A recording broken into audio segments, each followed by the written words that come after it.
मैं डॉक्टर अभय कुमार, हिंदी विभाग, BRM college Munger, Munger विश्वविद्यालय। आज मैं जिस विषय को लेकर उपस्थित हुआ हूँ वह है हिंदी ऑनर्स द्वितीय वर्ष के सिलेबस में है मैथिली शरण गुप्त की एक कविता जो यशोधरा से है, रुदन का हंसना ही तो गान। मैथिली शरण गुप्त की रचनाओं को अगर हम देखें और इनके हम परिचय पर बात करें तो मैथिली शरण गुप्त का जन्म 1886 और मृत्यु 1964 में हुई। मैथिली शरण गुप्त महावीर प्रसाद द्विवेदी युग के कवि हैं और महात्मा गांधी ने 1930 में इन्हें राष्ट्रकवि कहा है। गुप्त जी की अधिकांश प्रबंध काव्य पौराणिक और ऐतिहासिक कथानकों पर आधारित हैं। इन प्रबंध काव्यों की मूल संवेदना आधुनिक है। इनमें अतीत को नए भावबोध के अनुसार व्याख्यायित किया गया है।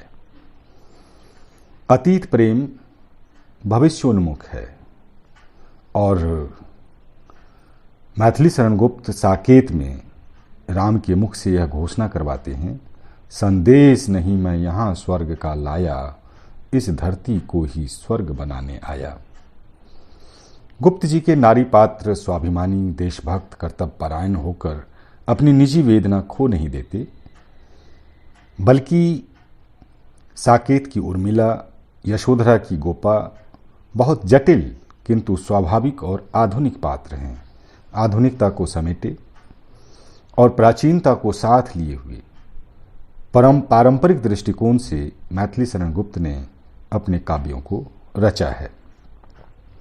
भारतीय नारी जीवन के विषय में ऐसी मार्मिक उक्ति पूरे भारतीय साहित्य में शायद ही देखने को मिलता है।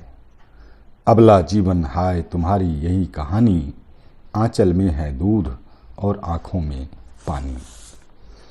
इस तरह मैथिली शरण गुप्त की रचनाओं पर अगर हम विचार करें तो मैथिली शरण गुप्त की जो प्रमुख रचनाएं हैं, जैसे जयद्रथ वध 1910 में प्रकाशित हुई, भारत भारती 1912, पंचवटी 1925, साकेत 1932, यशोधरा 1932, नहुष 1940, जय भारत 1952, विष्णुप्रिया 1957 और बहुत सारी रचनाएं जो हमें मैथिली शरण गुप्त की हम पाते हैं।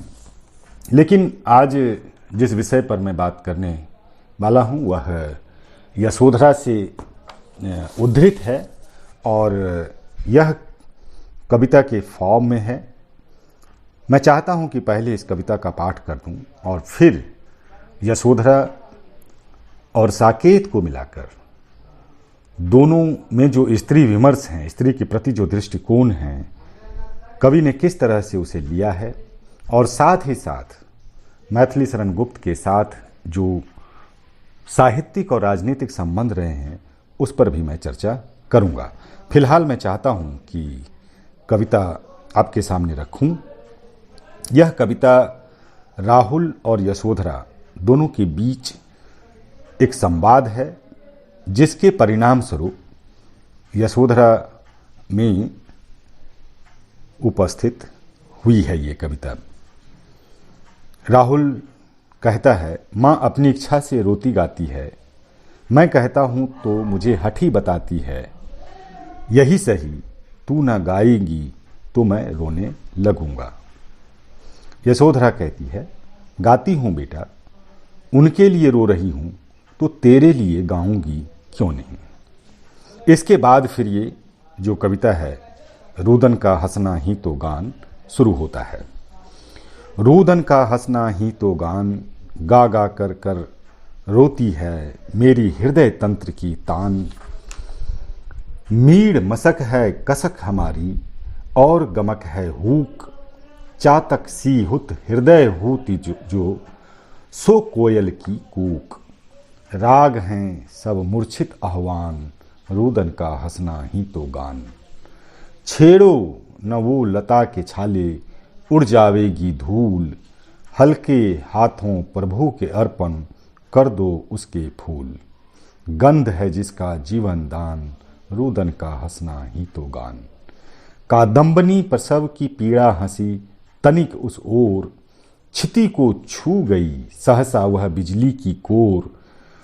उजलती है जलती मुस्कान, रुदन का हंसना ही तो गान। यदि उमंग भरतान आद्र के, ओ तू अर्तनाद अंतदाह, और कल कल कर कहाँ निकलता निर्मल सलिल प्रवाह।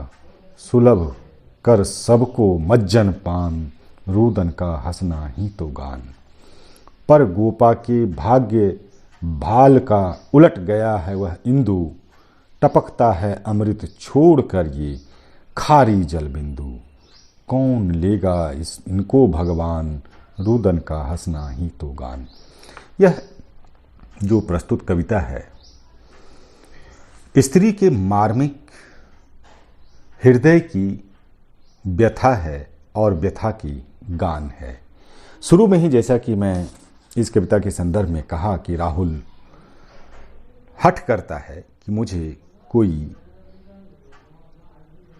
कोई गान सुनाओ, और उसी में यशोधरा गाती है। और उसके लिए यशोधरा कहती भी है कि गाती हूँ बेटा, उनके लिए रो रही हूँ तो तेरे लिए गाऊंगी क्यों। एक स्त्री जिसका पति गौतम, सिद्धार्थ और बाद में बुद्ध बने, वो घर छोड़कर चले गए हैं, और एक विरहिणी जिसके जिम्मे एक पुत्र है और पति की यादें हैं। जो विरह में हो वह किस तरह से गान गाएगी। अब ये सवाल उठता है कि स्त्री के जीवन की व्यथा को एक पुरुष किस तरह अभिव्यक्त करता है, एक पुरुष कवि किस तरह से लेता है। अगर आप इसे साकेत में देखें, जो साकेत आप जानते हैं कि साकेत में उर्मिला जो लक्ष्मण की पत्नी है, उसको लेकर के मैथिली शरण गुप्त ने लिखा है। और नवम सर्ग में इसी से जुड़ा हुआ जो एक रुदन है, रो करके गान है, उसमें उर्मिला कहती है, दहन दिया तो भला सहन क्या, होगा तुझे अदे, प्रभु की इच्छा पूरी हो, जिसमें सबका श्रेय, यही रुदन है मेरा गान, हे मेरे प्रेरक भगवान। देखिए, दोनों की जो स्थितियां हैं, रामायण में लक्ष्मण की पत्नी उर्मिला और यशोधरा में गौतम की पत्नी, यशोधरा और साकेत में लक्ष्मण की पत्नी उर्मिला, दोनों के बीच के जो संबंध हैं, जो भावनात्मक संबंध हैं, जो संवेदनात्मक संबंध हैं, दोनों के बीच बहुत का अंतर नहीं है। और वह नहीं है तो उसका आधार क्या है। मैथिली शरण गुप्त की कविताओं में आप देखेंगे कि काव्यों में देखेंगे कि स्त्री से जुड़ी हुई चीजें हैं। जैसे कि आप पंचवटी में अगर जाएं तो पंचवटी में शूर्पणखा भी अपने हृदय की बात रखती है लक्ष्मण के सामने, और उसका परिणाम शूर्पणखा को भुगतना पड़ता है। वह एक अलग है, अलग कहानी है। लेकिन जिस विषय पे हम बात करना चाहते हैं कि स्त्री के मन की अभिव्यक्ति को एक कवि किस तरह सामने रखता है, इसी संदर्भ में मैं चाहूँगा कि राहुल एक जगह और कहता है कि माँ कह एक कहानी, बेटा समझ लिया क्या तूने मुझको अपनी नानी। कहती है मुझसे यह चेटी, तू मेरी नानी की बेटी, कह माँ कह लेटी ही लेटी, राजा था या रानी, राजा था या रानी, माँ कह एक कहानी। एक बाल स्वभाव, एक बाल प्रवृत्ति, माता के प्रति निसंकोच अपनी बात को रखना, जो कि आपने देखा कि रुदन और गायन दोनों का संबंध यशोधरा से है। लेकिन वहां पर यशोधरा की मन स्थिति क्या है। अब आप जब मैथिली शरण गुप्त की कविताओं में जाएंगे तो स्त्री पक्ष का जो कोना है वह बहुत ही बहुत ही मजबूत तरीके से उपस्थित हुआ है और एक जगह पर जो स्वाभिमान के जो स्वर हैं यशोधरा के मुंह से आपको सुनाई देगा। यह प्रेम पूर्वक अपनी आख्यान भी है, व्यथा के व्याख्यान भी हैं और जो अपने प्रश्न हैं वह पारंपरिक परिवेश में आकर रखती है। यशोधरा अपने सखी से कहती है कि सखी वे मुझसे कहकर जाते, कह तो क्या मुझको वो अपनी पथ बाधा पाते। अब यहां पर देखिए कि अगर वो यशोधरा को मुद्द बताते तो क्या अपने जो मार्ग में है यशोधरा को बाधा पाते या ये बाधा करती हुई नजर आती। आगे है, मुझको बहुत उन्होंने माना फिर भी क्या पूरा पहचाना, मैंने मुख्य उसी को जाना, जो वो मन में लाते सखी वे मुझसे कह कर जाते। स्वयं सुसज्जित करके क्षण में प्रियतम को प्राणों के पन में, हम ही भेज देती हैं रन में, शास्त्र धर्म के नाते सखी वे मुझसे कह कर जाते। देखिए, एक स्त्री की वेदना, स्त्री के प्रश्न और स्त्री की संवेदना इसमें छुपी हुई है। यशोधरा कहती है कि क्या अगर वो हमसे कहते तो क्या मैं उन्हें जाने नहीं देती, मैं जाने देती। और कहती हैं कि स्वयं सुसज्जित करके क्षण में प्रियतम को प्राणों के पन में, हम ही भेज देती हैं रन में। और ठीक इसी बात को उर्मिला भी साकेत में कहती है। चतुर्थ सर्ग में कहा उर्मिला ने, हे मन तू प्रिय पथ का विघ्न न बन, आज स्वार्थ है त्याग भरा, हो अनुराग विराग भरा, तू विकार से पूर्ण न हो, शोक भार से चूर्ण न हो। भारतीय संस्कृति में स्त्री मर्यादित रही हैं और मर्यादा के पालन हेतु उन्होंने सर्वस्व त्याग किया है। जब उनके पति युद्ध में जाती तो वो खुद युद्ध का श्रृंगार कर भेजती, जैसा कि आप सबने पढ़ा होगा। स्त्री का जो दूसरा पक्ष है वह पक्ष विरह का है। आप अगर जायसी के पद्मावत को आपने पढ़ा हो तो उसमें नागवती का विरह वर्णन मिलता है। नागमती के विरह वर्णन को लेकर जायसी ने बारहमासा की रचना की और उसमें जो स्त्री संवेदनाएं हैं वह उभर कर सामने आई है। अब सवाल उठता है कि विरह का मतलब क्या है। विरह को हर भक्तकालीन कवियों ने, रीतिकालीन कवियों ने अपने तरह से देखा है और उसी तरह से आधुनिक कवि मैथिली शरण गुप्त भी देखते हैं। कबीर ने विरह के बारे में कहा, बिरहा है सुल्तान। विरह प्रेम की जड़ को मजबूत करता है। प्रेम में अगर विरह नहीं हो तो प्रेम सूख जाता है।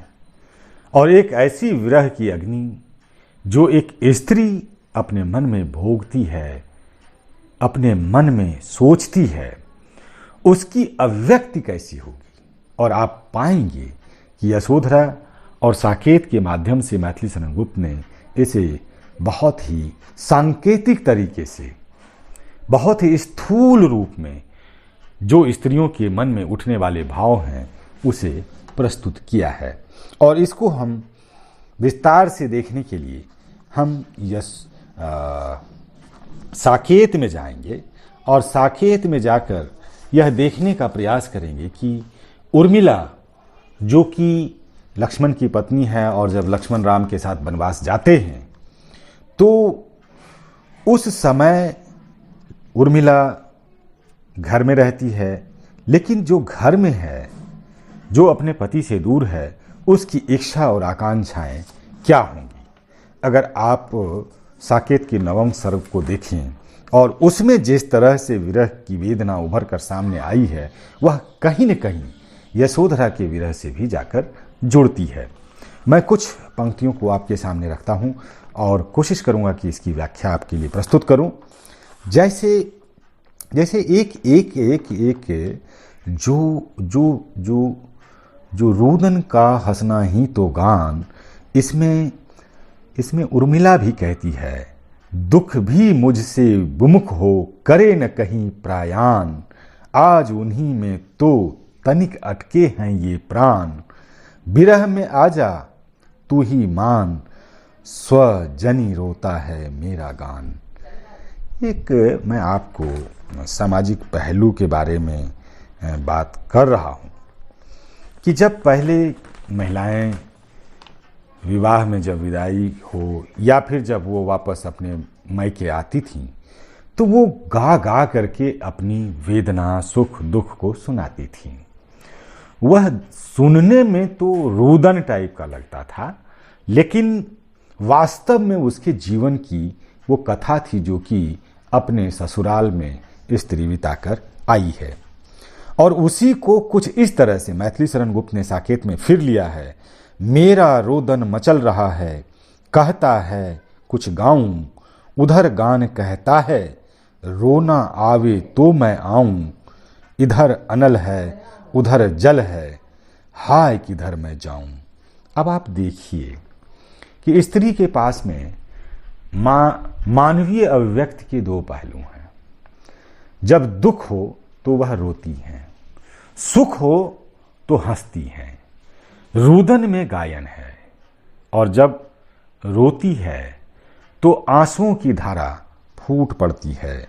और उन आंसुओं को विरह में किस तरह से संजोती हैं और एक कवि के माध्यम से वह किस तरह से अभिव्यक्त होता है, मैं उर्मिला के माध्यम से आपके सामने रखना चाहूँगा। क्योंकि विरह व्यक्ति मनुष्य की एक प्राकृतिक मनोवैज्ञानिक संरचना है जिससे कोई भी व्यक्ति दूर नहीं हो सकता। विरह में दो चीजें होती हैं, एक मन की आंखों से और दूसरा तन की व्याधियों से, तन की इच्छाओं से। अब आमतौर पे भारतीय जीवन में जो ईश्वरीय पात्र मान लिए जाते हैं और उनके बारे में लोगों में यह धारणा बनी हुई है कि उनके मन में कोई मानवीय प्रश्न उत्पन्न नहीं होते या फिर दैहिक दुख नहीं होता। जबकि तुलसीदास ने लिखा है कि दैहिक दैविक भौतिक तापा, राम राज काहू नहीं व्यापा। 3 तरह की दुख की संरचना की गई है। दैहिक शरीर से, दैविक देवताओं का, और भौतिक जो संसार है। अगर यह 3 दुख अगर सुख में बदल जाए तो वही सुख हो जाता है। दैहिक दुख उर्मिला के जो विरह में उत्पन्न हुए हैं, और वह स्वाभाविक है। भारतीय परिवेश में यह लोग मान लेते हैं कि स्त्री को दुख ही नहीं होता, बल्कि मेरा कहना है कि स्त्री अपने दुख को अभिव्यक्त नहीं कर पाती है। लेकिन मैथिली शरण गुप्त ने अपने कविताओं के माध्यम से उर्मिला के दुख को व्यक्त किया है। और यह ध्यान दीजिए कि यह उर्मिला और यशोधरा की ही दुख नहीं है, यह भारतीय समाज की तमाम स्त्रियों के दुख हैं जो अभिव्यक्ति के द्वार को खोज रही हैं। और अगर ऐसा नहीं होता तो उर्मिला और यशोधरा पर कोई स्त्री लिखती तो उसके स्वर अलग होते, और मैथिली शरण गुप्त जैसे कवि लिख रहे हैं तो उसके स्वर अलग हैं। लेकिन भावनाओं की अभिव्यक्ति के शब्द को गढ़ने की शक्ति जिसमें अधिक होगी, वही इन शब्दों को गढ़कर आपके सामने प्रस्तुत कर सकता है। और मैं फिर चाहूँगा कि जो उर्मिला की जो विरह है, जो दैहिक विरह, जो विरह में जो दैहिक ताप है, वह किस तरह से उभर कर सामने आती है। जैसे वो लिखती है एक जगह, जो उर्मिला के बारे में मैथिली शरण गुप्त लिखते हैं, मेरे चपल यौवन बाल। अभी आप देखिए कि जो यौवन में है, जो युवा है और जो अभी किशोरावस्था में है, उसकी स्थिति क्या है। और पागल हो यदि उर्मिला, विरह सर्प स्वयं फिर तो किला। अब आप अगर जो सर्प की उपमा है वह दैहिक दुख से है, जो एक शरीर सुख के लिए प्रत्याशित है, पाना चाहता है, और वह नहीं पाने के चलते जो स्त्री मन में जो अभिव्यक्ति है वह इस तरह से प्रकट होती है। ठंडी होगी देह न मेरी, रहे दृगंबू सनी, तू ही उष्ण उसे रखेगी मेरी तपन मनी। अरि सुरभि जा लौट जा अपने अंग सहेज, तू है फूलों में पली यह कांटों की सेज। हाय न आया स्वप्न भी और गई यह रात, सखी उड़गन भी उड़ चले अब क्या गिनो प्रभात। हंसो हंसो हे शशि फूल फूलो, हंसो हिंडोरे पर बैठी झूलो, यथेष्ट मैं रोदन के लिए हूं झड़ी लगा दूं इतना पिए हूं। जा मलयानिल लौट जा, यहां अवध का शाप, लगे न लू हो कर कहीं तू अपने को आप। अब आप देखिए कि इन तमाम पंक्तियों में जो साकेत में जो विरह की जो सिहरन है वह किस तरह प्रकट हुई है, और यशोधरा जो कि साकेत की उर्मिला की तरह यहाँ भी अपनी जो विरह वेदना है उसे सामने रखती है। और वह कैसे सामने रखती है कि गाती है तो गा ही रही है, लेकिन चातक सी हृदय, चातक का मतलब कि जो एक बूंद एक खास मौसम में एक बूंद हो तो चातक उसी को पीती है, बाकी प्यासी रहती है। आज वही चातक कोयल की कूक जो विरह की आग को बढ़ा देती है, और जब ये सभी मिलते हैं तो उसकी मन स्थिति कैसी होगी, विरह में मूर्छित हो जाती है। छेड़ो नवे लता के छाले, उड़ जावेगी धूल, हल्के हाथों प्रभु के अर्पण कर दो उसके फूल। जीवन की जो कल्पनाएं हैं,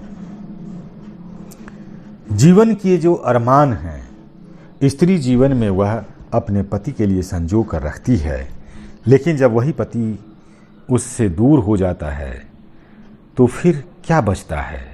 जो पति के संसर्ग से जो गंध मिला, उस गंध को वह समेटे हुए अपने विरह में जी रही है। कादंबनी प्रसव की पीड़ा, हंसी तनिक उस ओर, छिति का छोर छू गई सहसा वह बिजली की कोर। उजलती है जलती मुस्कान, रुदन का हंसना ही तो गान। देखिए, एक जो बिजली की उपमा इसमें दी गई है। जब बरसात होती है तो बरसात की बूंदें ठंडी होती हैं, लेकिन जो उसमें बिजली की कड़क है वह काफ़ी तापपूर्ण होती है। और आप जानते हैं कि जिस तरह से बिजली के कड़कने के बाद जो उसमें से जो विद्युत तरंगें निकलती है और उसके बाद जो धरती पर कोहराम मचता है वह बहुत बुरा होता है। मतलब शीतलता में ताप, विरह की अग्नि अंदर से जल रही है, और पारंपरिक विधान में वह अपने आप को संयमित जीवन को जीने के लिए मजबूर है। यदि उमंग भरतान अद्रिके, ओ तू अंतर दाह, तो कल कल कर कहाँ निकलता निर्बल सही प्रवाह। सुलभ कर सबको। देखिए कि जब कोई व्यक्ति व्यथित होता है, दुखी होता है, तो उसकी आंखों से पानी झरझर बहने लगते हैं, और एक तरह से उसके हृदय की जो अभिव्यक्ति है वह तरल गरल होकर आंखों के माध्यम से निकलने लगता है। जो आंसू का खारापन है वह उसके हृदय में बीत रहे भावों का खारापन है। पर गोपा के भाग्य भाल का उलट गया है वह इंदु, टपकता है अमृत छोड़ कर ये खारी जल बिंदु। कौन लेगा इसको भगवान, रुदन का हंसना ही तो गान। यही जो अश्रु की धारा है विरह में, जो सबसे नजदीक है, वह यशोधरा के आंसू हैं, साकेत में उर्मिला के आंसू हैं, या फिर भारतीय समाज की स्त्रियां जो इस परिवेश से पीड़ित हैं, जो इस परिवेश में रह रही हैं, जो विरह में हैं, उसकी स्थिति का एक वर्णन है। यह वर्णन न केवल यहीं पर है, बल्कि एक चीज़ जिस पर कि हमने पहले भी बात की थी, उसको जो सखी वे मुझसे कहकर जाते, और जाते समय जो वह कह रही कि हम वीरांगनाएं हैं और हम वीरांगनाओं का धर्म है कि हम अपने जो हमारे पति हैं, जो हमारे स्वामी हैं, अगर वो सिद्धि के लिए जाएंगे तो हम उन्हें रोकेंगे नहीं। यह स्त्री के जीवन में एक बलिदान का क्षण है, जो सर्वस्व वह छोड़ रही है, और इसके लिए वो कहती है, यही यशोधरा से ही यह पंक्ति है कि सिद्ध हेतु स्वामी गए, यह गौरव की बात, पर चोरी चोरी गए, यह बड़ा व्याघात। अब वो क्यों नहीं बता पाए? गौतम बुद्ध संसार को ज्ञान देने चले थे, और उन्हें यह क्यों महसूस हुआ? यह यशोधरा सोच रही है कि अगर वो हमसे कहते तो क्या होता, क्या घट जाता? क्या उन्हें मुझ पर विश्वास नहीं था? देखिए, यह विश्वास केवल विश्वास तक ही नहीं है। इस विश्वास को अगर हम 2 कदम आगे ले जाएं तो यह प्रेम है, और प्रेम की व्याख्या समर्पण में है, और प्रेम और समर्पण से बहुत पीछे विश्वास है। विश्वास और प्रेम के बीच में कोई तुलना ही नहीं है। अगर प्रेम है तो विश्वास भी है, समर्पण भी है। और एक प्रश्न स्त्री मन में कि जब मेरा तन मन धन समर्पित था, प्रेममय था, तब फिर ये बात मन में कैसे आई कि यशोधरा जाने नहीं देगी? एक छोटी सी बात होती है जो भावनात्मक स्तर पर बड़ी हो जाती है। सवाल ये है कि स्त्री के जीवन की कहानी और भारतीय साहित्य में जो परिस्थितियां उपजी हैं, मैथिली शरण गुप्त ने बहुत ही सहज तरीके से उसे पिरोया है। लेकिन कुछ सवाल जो आलोचनात्मक सवाल हैं, उस पर भी हमें बात करनी चाहिए। और वो जो सवाल हैं जिस पर कि मैं बात करना चाहता हूँ कि मैथिली शरण गुप्त द्वारा रचित भारत भारती जो भारतीय आज़ादी के समय की एक बहुत बड़ी रचना है, और इस रचना के आधार पर ही महात्मा गांधी ने मैथिली शरण गुप्त को राष्ट्रकवि कहा। लेकिन कुछ आलोचनाएं भी हैं। गांधी जी हिंदी में मेरी जानकारी में कम से कम 2 बार उपस्थित होते हैं, और दोनों बार 2 चीज़ें सामने आती हैं। एक तो 1930 में महात्मा गांधी जी द्वारा मैथिली शरण गुप्त को राष्ट्रकवि कहते हैं, लेकिन कुछ सवाल जो उठ खड़े होते हैं वह यह है कि क्या मैथिली शरण गुप्त को गांधी जी द्वारा राष्ट्रकवि कहा जाना उचित है? एक सवाल है ये, और आप चूंकि साहित्य के विद्यार्थी हैं, आलोचनात्मक दृष्टि से इस पर भी सवाल उठाए जा सकते हैं। जैसे मैं भारत भारती से कुछ अंश को पढ़ता हूँ, और उस अंश को पढ़ने के बाद जब उसके अर्थों में आप जाते हैं तो एक बहुत बड़ी उलझन पैदा होती है, एक विरोधाभास उत्पन्न होता है कि अगर गांधी जी ने मैथिली शरण गुप्त को राष्ट्रकवि कहा तो क्या इस आधार पर जो भारत भारती में मैथिली शरण गुप्त ने लिखा है, क्या वो राष्ट्रकवि है? मैं उन पंक्तियों को पढ़ना चाहता हूं। था हिंदुओं का शिष्य ईसा, यह पता भी है चला, ईसाइयों का धर्म भी है, बौद्ध सांचे में ढला। खंड 1 में है ये, भारत भारती खंड 1 में। ईसा मोहम्मद आदि का जग में न था तब भी पता, कब की हमारी सभ्यता है, कौन सकता है बता। ऊपर ईसा मसीह को लेकर के है, जिसको कि बौद्ध से जोड़ा है। दूसरी पंक्ति ईसा और मोहम्मद दोनों को लेकर के है, और तीसरी जो पंक्ति है वह सिख को लेकर के है।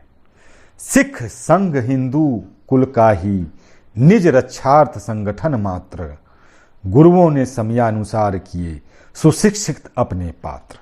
अब आप देखिए कि भारत की आज़ादी के प्रश्न को आप हिंदू, मुसलमान, सिख, ईसाई में अगर आप मुस्लिम और ईसाइयों को अलग कर देखते हैं, हिंदुओं से तुच्छ कर देखते हैं, तो फिर भारतीयता की बात कहाँ रह जाती।